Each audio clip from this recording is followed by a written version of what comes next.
Hi viewers, math study with Chandan sir চ্যানেলে প্রত্যেকে স্বাগত জানাই। আজকে আমরা একাদশ শ্রেণীর গণিতের ওপর যে টপিক নিয়ে আলোচনা করব, সম্ভাবনা তত্ত্ব বা প্রবাবিলিটি থিওরি। তো আমরা লাস্ট ভিডিওতে তোমাদের এই চ্যাপ্টার থেকে, তোমাদের যে এসএনদের বই রয়েছে সেই এসএনদের বই থেকে এই চ্যাপ্টারের ওপর তোমাদের প্রশ্নমালা 4 থেকে আমি সংক্ষিপ্ত উত্তরধর্মী প্রশ্নের সমাধান করেছিলাম।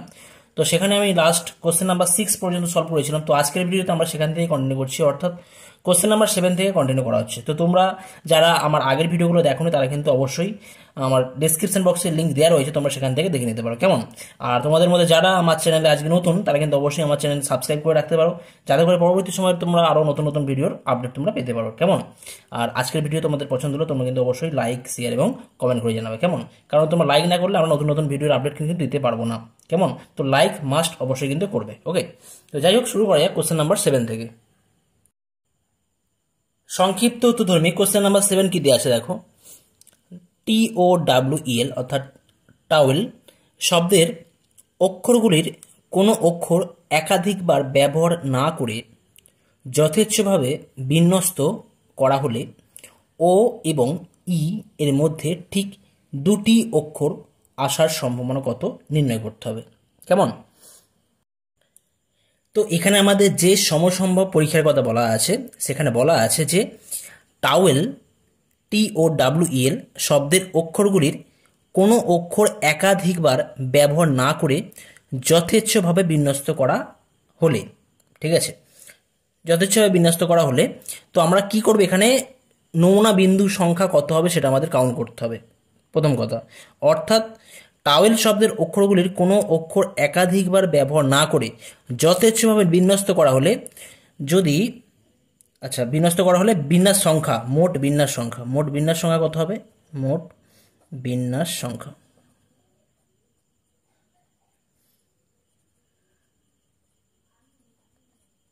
এখানে কি বলা আছে, কোনো অক্ষর কিন্তু একাধিকবার ব্যবহার করা নেই, কেমন? তার মানে যদি আমি 5টা ঘর করি এখানে, সিম্পল, তোমাদের এটা পারমুটেশন কম্বিনেশনে ছিল, তাও বলে দিচ্ছি আমি, 1 2 3 4 5। তার মানে এই যে প্রথম যে ঘরটা আছে 1 2 3 4 5, প্রথম ঘরটাতে টি অক্ষর দিয়ে যদি বলি, টি অক্ষরটা যদি আমাদের এই 5টা ঘরের মধ্যে 5টা ঘরে কতভাবে বিন্যস্ত হতে পারে? 5 ভাবে, তাই না? নেক্সট টাইম কিন্তু আমরা টি অক্ষরকে ব্যবহার করব না, তার মানে ব্যবহার করবো আমরা ও অক্ষরকে ব্যবহার করব। তো ও অক্ষরকে কিন্তু আমরা কতভাবে বিন্যস্ত করতে পারি? তো টি অক্ষর তো এই 5টা ঘরের মধ্যে যে কোনো একটা ঘর তো ফিল আপ করবে, কেমন? তাহলে এই ও অক্ষর কিন্তু বাকি 4টে ঘরের মধ্যে যে কোনো একটা ঘর ফিল আপ করবে। তো 4টে ঘরকে কতভাবে ফিল আপ করতে পারবে? 4টে ঘরকে 4 প্রকারে ফিল আপ করতে পারবে, কেমন? বাকি ডাব্লু অক্ষর সেও কিন্তু বাকি 3টে ঘরকে 3ভাবে ফিল আপ করতে পারে। ই অক্ষর বাকি 2টো ঘরকে 2ভাবে ফিল আপ করতে পারবে, এবং লাস্টে আমাদের এল অক্ষর একটা ঘরে একটাভাবে ফিল আপ করতে পারবে। অর্থাৎ টোটাল বিন্যাস সংখ্যা হয়ে যাবে কত? 5 ফ্যাক্টোরিয়াল। এখানে টোটাল বিন্যাস সংখ্যা হয়ে যাবে 5 ফ্যাক্টোরিয়াল। আর 5 ফ্যাক্টোরিয়াল মানে আমরা এই গুণ করে পাবো 5 × 4 × 3 × 2 × এটা করলে কিন্তু আমরা পাবো 120 পাবো, কেমন? তার মানে বলতে পারি অতএব নমুনা দেশ এস হলে নমুনা বিন্দু সংখ্যা কত হয়ে যাবে? n of s equal to হয়ে যাচ্ছে 120, ঠিক আছে? এখন ধরি এ দ্বারা ও ই এর মধ্যে ঠিক দুটি অক্ষর আসার ঘটনা সূচিত হয়, কেমন? তো এখন ও ই এর মধ্যে ঠিক দুটি ঘটনা কখন আসবে? আমাদের এখানে 5টি পজিশন আছে, তাই তো? 5টি পজিশন ভালো করে বোঝার চেষ্টা করো, 1 2 3 4 5। 5টা পজিশনের মধ্যে যদি ও ধরো প্রথম পজিশনে রয়েছে এবং ই চতুর্থ পজিশনে থাকে, যদি ও প্রথম পজিশনে থাকে এবং ই চতুর্থ পজিশনে থাকে, তার মানে মাঝের দুটো অংশে কিন্তু দুটো অক্ষর থাকতে পারে, দুটি অক্ষরই থাকবে, তাই না? অর্থাৎ যদি ও প্রথম এবং ই চতুর্থ স্থানে থাকে, তাহলে বাকি যে 3টে ঘটনা রয়েছে, 3টে ঘটনা আর কতগুলো পজিশন ফাঁকা রয়েছে? 1 2 3টে। বাকি 3টে ঘটনা বা 3টে অক্ষর 3টে পজিশনে কত প্রকারে বিন্যস্ত হতে পারবে? 3 ফ্যাক্টোরিয়াল ভাবে, তাই না? ও যদি প্রথম স্থানে থাকে এবং ই যদি চতুর্থ স্থানে থাকে, তাহলে বাকি 3টে স্থানে কিন্তু বাকি যে 3টে অক্ষর আছে তারা কিন্তু 3 ফ্যাক্টোরিয়াল ভাবে বিন্যস্ত হতে পারবে। তো তাহলে ও প্রথম এবং ই চতুর্থ স্থানে থাকলে আমরা নমুনা বিন্দু পাবো 3 ফ্যাক্টোরিয়াল। আবার যদি প্রথম স্থানে ই থাকে এবং চতুর্থ স্থানে ও থাকে, তখনই কিন্তু বাকি তিনটে ঘটনা, বাকি তিনটে অক্ষর তিনটে পজিশনে 3 ফ্যাক্টোরিয়াল উপায় থাকবে। কেমন? তার মানে ও প্রথম, ই চতুর্থ এবং ই প্রথম, ও চতুর্থ, এই দুটো পজিশন যদি ইন্টারচেঞ্জ করে সেক্ষেত্রে আমাদের 3 ফ্যাক্টোরিয়াল আর 3 ফ্যাক্টোরিয়াল এইভাবে কিন্তু আমরা নমুনা বিন্দু পাচ্ছি। তার মানে এখানে কিন্তু টোটাল নমুনা বিন্দু হয়ে যাচ্ছে 2 × 3 ফ্যাক্টোরিয়াল। কেমন? আর এদের প্রত্যেক ক্ষেত্রেই কিন্তু আমাদের এই ও আর ই এর মাঝখানে কিন্তু দুটো করে অক্ষর থাকবেই, তিনটে অক্ষর থাকবে না বা একটা অক্ষর থাকবে না, দুটো করে অক্ষরই থাকবে। তাহলে আমরা বলতে পারি যদি ও প্রথম স্থানে থাকে এবং ই চতুর্থ স্থানে থাকে, তবে ও ই এর মাঝে ঠিক দুটি অক্ষর থাকবে এবং সেক্ষেত্রে বাকি তিনটি অক্ষর 3 ফ্যাক্টোরিয়াল উপায়ে বিন্যস্ত হতে পারবে। কেমন? তাহলে বলতে পারছি কি না, অর্থাৎ প্রথম স্থানে ও চতুর্থ স্থানে ই থাকলে নমুনা বিন্দু কতগুলো হবে? 3 ফ্যাক্টোরিয়াল। একই রকমভাবে প্রথম স্থানে ই ও চতুর্থ স্থানে ও থাকলে নমুনা বিন্দু কত হবে এখানে? 3 ফ্যাক্টোরিয়াল। তো প্রথম স্থান চতুর্থ স্থান, চতুর্থ স্থান প্রথম স্থান, এইভাবে আমরা করতে পারি। একই রকমভাবে দ্বিতীয় স্থান আর পঞ্চম স্থান যদি করা হয়, দ্বিতীয় স্থান আর পঞ্চম স্থান করলে কিন্তু এদের মাঝখানে কিন্তু দুটো ঘর পাবো, সেই দুটো ঘরে দুটো অক্ষর থাকতে পারে। তো তাহলে বলতে পারি দ্বিতীয় স্থানে ও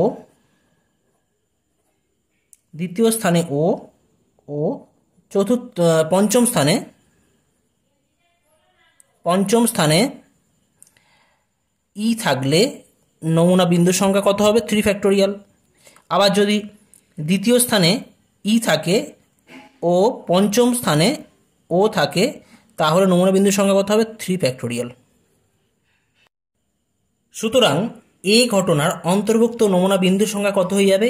n of a equal two, এই যে 3 ফ্যাক্টোরিয়াল করা হয়েছে এদের যোগ করব, 3 factorial plus 3 factorial plus 3 factorial plus 3 factorial, কত পাওয়া যাবে? এটা 4 × 3 ফ্যাক্টোরিয়াল। ওকে, এই ঘটনার অন্তর্ভুক্ত নমুনা বিন্দু পেয়ে যাচ্ছে 4 × 3 ফ্যাক্টোরিয়াল। তাহলে আমরা এখন প্রবাবিলিটি বার করতে পারবো।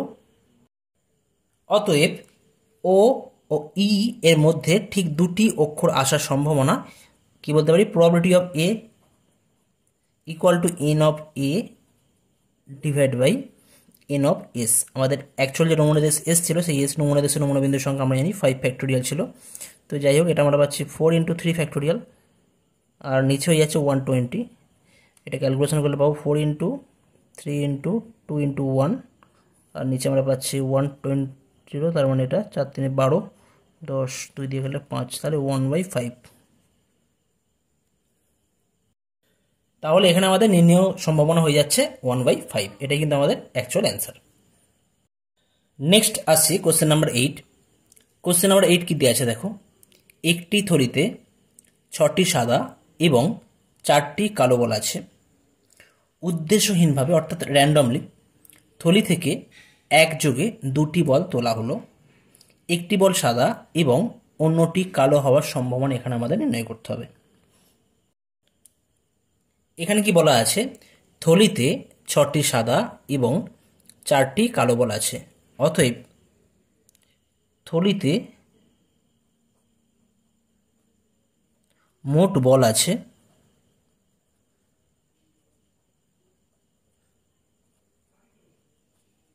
ইকুয়াল টু 6 + 4, 10টি বল আছে।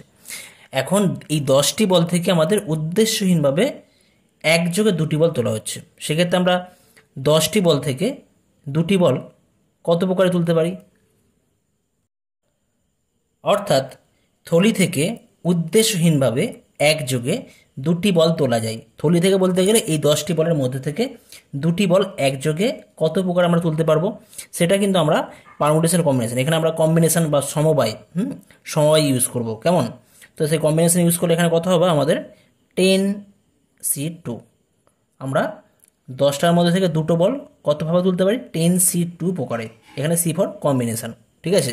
10c2 মানে কত হবে সেটা পরে ক্যালকুলেশন করছি। তাহলে এই যে পরীক্ষার কথা বলা হচ্ছে, অর্থাৎ 10টি বল থেকে 2টি বল তোলা হচ্ছে, এই পরীক্ষার সঙ্গে সংশ্লিষ্ট যদি নমুনা দেশ এস হয়, তাহলে এস নমুনা দেশের নমুনা বিন্দু কত হয়ে যাবে? N of S equal two 10C2 হবে। ঠিক আছে, 10C2 হবে। ধরে নিচ্ছি এ দ্বারা একটি বল সাদা এবং অন্যটি কালো হওয়ার ঘটনা সূচিত হয়। অর্থাৎ এই যে পরীক্ষার সঙ্গে সংশ্লিষ্ট একটা ঘটনার কথা বলা হচ্ছে এখানে, এই একটা ঘটনা কি না, এ দ্বারা একটি বল সাদা এবং অন্যটি কালো হওয়ার ঘটনা সূচিত হয়। তাহলে এই ঘটনার অন্তর্ভুক্ত নমুনা বিন্দু সংখ্যা হয়ে যাবে,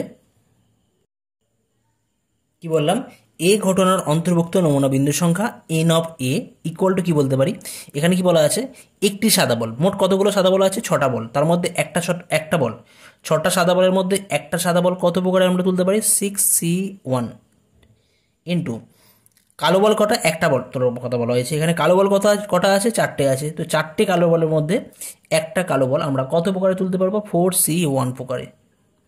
অর্থাৎ এটা হয়ে যাচ্ছে আমাদের 6x4, কারণ NC1 মানে আমরা n জানি, তাই এখানে 6x4 হয়ে যাচ্ছে। অর্থাৎ n of a equal two 6x4। অতএব একটি বল সাদা ও অন্য বল কালো হওয়ার ঘটনা বা সম্ভাবনা ইকুয়াল টু বলতে পারি probability of A equal to হয়ে যাবে এন অফ এ, অর্থাৎ এই ঘটনার অন্তর্ভুক্ত নমুনা বিন্দুর সংখ্যা divide by N of S equal to N of A মানে কত? এন অফ এ মানে পেয়েছি 6x4 পাওয়া গেছে, আর এন অফ এস মানে আমরা পেয়েছি 10C2। আচ্ছা 10C2 মানে কি হয়? 6x4 পাচ্ছে, 10C2 মানে হয়ে যাবে 10 ফ্যাক্টোরিয়াল ডিভাইড বাই নিচে 2 ফ্যাক্টোরিয়াল হবে ইন্টু 10 - 2 ফ্যাক্টোরিয়াল মানে 8 ফ্যাক্টোরিয়াল আসবে। ওকে, তাহলে এই জায়গা থেকে আমরা কত পাবো? এটা আমাদের 10 ফ্যাক্টোরিয়াল হবে। তো 10 ফ্যাক্টোরিয়াল আর 8 ফ্যাক্টোরিয়াল যদি আমরা কাটাকুটি করি তাহলে আমরা এখান থেকে পাবো 6x4, আর 2 ফ্যাক্টোরিয়াল আমরা উপরে তুলে দিচ্ছি তাহলে 2 পাবো এটা, আর 10 ফ্যাক্টোরিয়াল আর 8 ফ্যাক্টোরিয়াল ক্যান্সেল করা হলে আমরা 10x9 পাবো। ঠিক আছে, তাহলে এই জায়গা থেকে 3 দিয়ে কাটলে 3 দুগুণে 3 3 9, আর এটা 2 5, তাহলে আমরা পাচ্ছি অ্যান্সার হয়ে যাচ্ছে আমাদের 4 2 8, 8/15 এখানে অ্যান্সার হয়ে যাচ্ছে। 8/15 কিন্তু আমাদের অ্যান্সার হয়ে যাবে এখানে। ঠিক আছে, অর্থাৎ একটি বল সাদা ও অন্য বল কালো হওয়ার সম্ভাবনা হয়ে যাচ্ছে 8/15। নেক্সট আসছি কোশ্চেন নাম্বার 9। কোশ্চেন নাম্বার 9 কি দেওয়া আছে দেখো, একটি থলিতে 8টি কালো ও 10টি সাদা বল আছে। থলি থেকে উদ্দেশ্যহীনভাবে 3টি বল তোলা হলো। 3টি বলই সাদা হওয়ার সম্ভাবনা কত এবং উক্ত ঘটনার অনুকূলে ও প্রতিকূলে সুযোগ কত হবে সেটাও আমাদের নির্ণয় করতে হবে। তো এখানে বলা আছে যে থলিতে 8টি কালো ও 10টি সাদা বল আছে। তো অর্থাৎ থলিতে মোট বল সংখ্যা কত আছে, অতএব মোট বল সংখ্যা সমান 8 + 10 ইকুয়াল টু 18। এখন যেহেতু বলা আছে যে থলি থেকে উদ্দেশ্যহীনভাবে 3টি বল তোলা হলো, অর্থাৎ এই 18টি বল থেকে উদ্দেশ্যহীনভাবে 3টি বল তোলা হলে তো 3টি বল আমরা কত প্রকারে তুলতে পারবো? 18টি বল থেকে উদ্দেশ্যহীনভাবে 3টি বল তোলা যায়, আমরা বলতে পারি 18C3 প্রকারে। এখানে কিন্তু আমরা কম্বিনেশন ইউজ করলাম, কেমন? অর্থাৎ নমুনা দেশ, অতএব নমুনা দেশ এস হলে এখানে এন অফ এস কত হবে? N of S equal two 18C3 হয়ে যাবে। নেক্সট আমরা ধরে নিচ্ছি, ধরি এ দ্বারা 3টি বলই সাদা হওয়ার ঘটনা সূচিত হয়। তো এখানে কতগুলো সাদা বল আছে? মোট 10টি সাদা বল আছে। তাহলে এই 10টা সাদা বল থেকে 3টে সাদা বল আমরা কত প্রকারে তুলতে পারি? 10C3 প্রকারে তুলতে পারবো। অর্থাৎ এই ঘটনার অন্তর্ভুক্ত নমুনা বিন্দু সংখ্যা এন অফ এ হলে, কি বললাম, এই ঘটনার অন্তর্ভুক্ত নমুনা বিন্দু সংখ্যা N of A equal two আমাদের হয়ে যাবে 10C3, কারণ এখানে আমাদের 3টি সাদা বলের কথা বলা হয়েছে। এই ঘটনা দ্বারা যেহেতু 3টি বলই সাদা হওয়ার ঘটনা সূচিত হয়, তাই যেহেতু 10টা বলের কথা, 10টা মোট বল ছিল, তো 10টা থেকে আমরা 3টে বল কত প্রকারে তুলতে পারি? 10C3 প্রকারে। ওকে, অতএব 3টি বলই সাদা হওয়ার সম্ভাবনা হবে, 3টি বলই সাদা হওয়ার সম্ভাবনা equal to probability of A equal to N of A divide by N of S. ঠিক আছে, আচ্ছা এখন এন অফ এ আর এন অফ এস কত হবে আমাদের বার করতে হবে। তো 18C3 এটা তোমরা ক্যালকুলেশন করলে পাবে তোমরা, দেখো এখানে 18C3 যদি আমরা করি সেই জায়গা থেকে আমরা পাবো 816, আর এখান থেকে 10C3 করলে পাবো 10C3 ইকুয়াল টু হয়ে যাবে আমাদের 120, অর্থাৎ আমাদের তাহলে নির্ণয় প্রবাবিলিটি হয়ে যাচ্ছে এখানে কত, 120 ডিভাইড বাই 816। এখান থেকে যদি আমরা এগুলোকে আমরা কাটাকুটি করি, 24 দিয়ে কাটলে এখানে পাওয়া যাবে 5 আর নিচে পাওয়া যাবে 34, তাহলে আমাদের অ্যান্সার হয়ে যাবে 5/34, অর্থাৎ এ ঘটনা ঘটার সম্ভাবনা হয়ে যাচ্ছে 5/34। এখানে যেহেতু এ ঘটনার সম্ভাবনা 5/34 হচ্ছে, তাহলে এ ঘটনার অনুকূলে সূচক কত হয়ে যাবে, আমরা জানি 5/34 মাইনাস 5 ইকুয়াল হয়ে যাচ্ছে 5/29। একই রকমভাবে এ ঘটনার প্রতিকূল সূচক হয়ে যাবে আমাদের জাস্ট এর রেসিপ্রোকাল, অর্থাৎ 29/5। আমরা জানি কোনো ঘটনার যদি সম্ভাবনা A:B হয়, তাহলে এ ঘটনার অনুকূল সূচক হয় A/B-A এবং প্রতিকূল সূচক হয় B-A ডিভাইড বাই A। তো এখানে আমরা সেই ফর্মুলা ইউজ করেছি। নেক্সট আসছি কোশ্চেন নাম্বার 10। কোশ্চেন নাম্বার 10 কি দিয়ে আছে দেখো, একটি বাক্সে 10টি বল আছে যাদের মধ্যে 4টি কালো এবং 6টি লাল বল। তো উদ্দেশ্যহীনভাবে 4টি বল তোলা হয়, অর্থাৎ 10টি বল থেকে আমাদের 4টি বল তোলা হয়।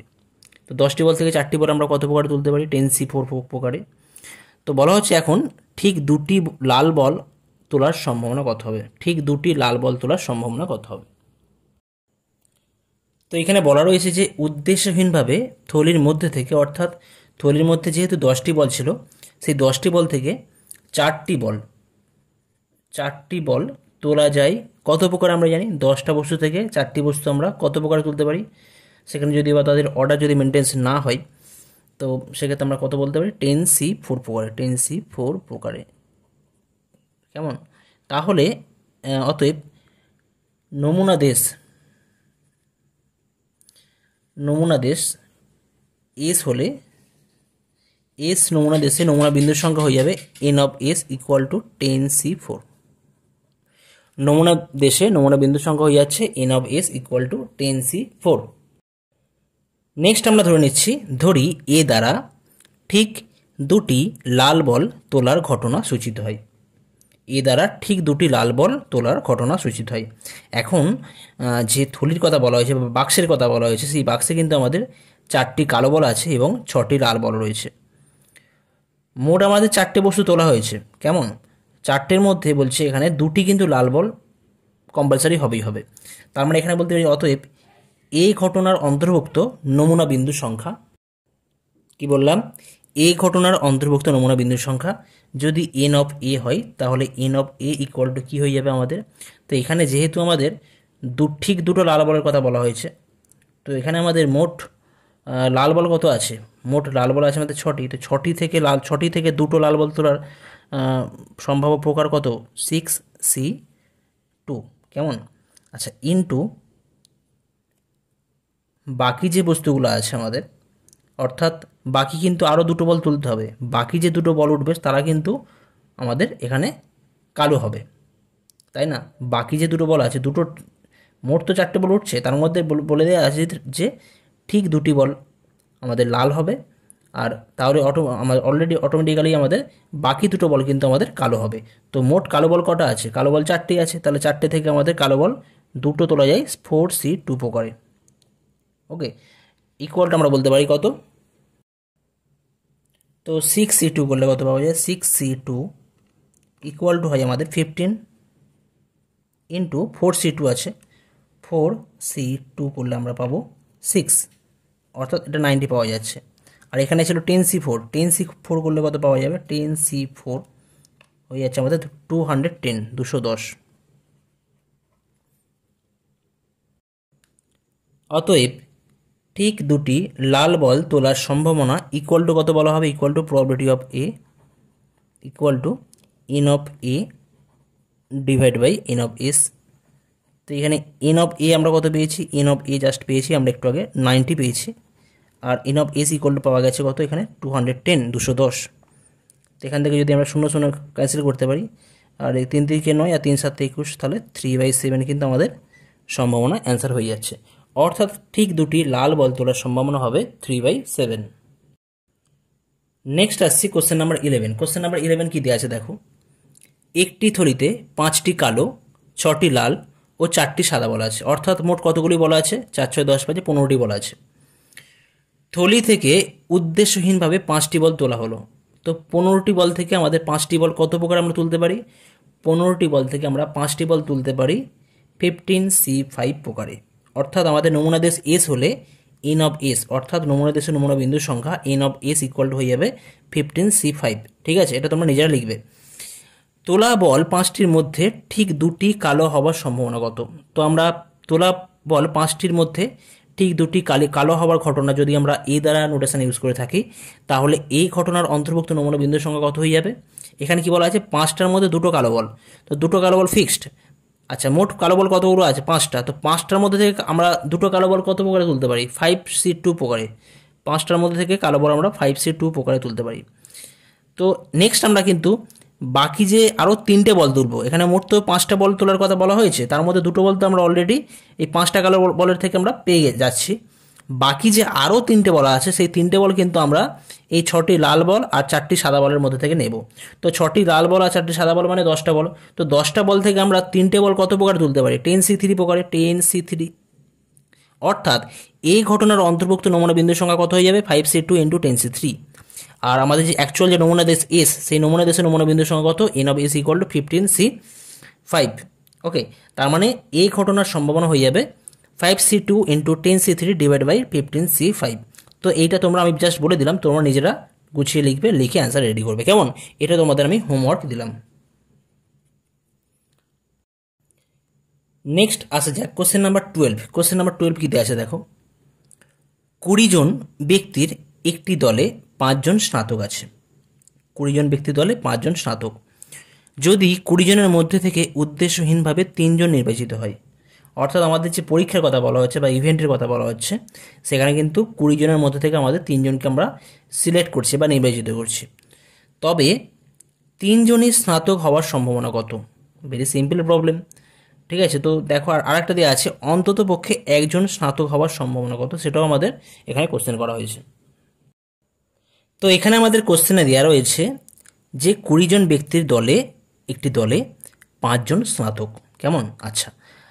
তো এখন আরও বলা আছে যে 20 জনের মধ্যে থেকে আমাদের উদ্দেশ্যহীনভাবে 3 জনকে সিলেক্ট করতে হবে। তো 20 জনের মধ্যে থেকে আমরা উদ্দেশ্যহীনভাবে 3 জনকে আমরা কত প্রকারে আমরা সিলেক্ট করতে পারি বা নির্বাচিত করতে পারি, সেটা আমরা বলতে পারি 3 জন নির্বাচিত করা যায় 20C3। এখানে কিন্তু আমরা কম্বিনেশান ইউজ করছি 20C3 প্রকারে। অর্থাৎ 20 জনের মধ্যে থেকে উদ্দেশ্যহীনভাবে 3 জন তোলার যে পরীক্ষা বা ইভেন্ট, সেই ইভেন্টের সঙ্গে সংশ্লিষ্ট যদি আমাদের নমুনা দেশ এস হয়, তাহলে এই নমুনা দেশের নমুনা বিন্দুর সংখ্যা কত হয়ে যাবে, 20C3। নমুনা দেশ এস হলে N of S equal two 20C3 হবে। নেক্সট আমরা ধরে নিচ্ছি, ধরি এ দ্বারা নির্বাচিত 3 জন স্নাতক হওয়ার ঘটনা সূচিত হয়।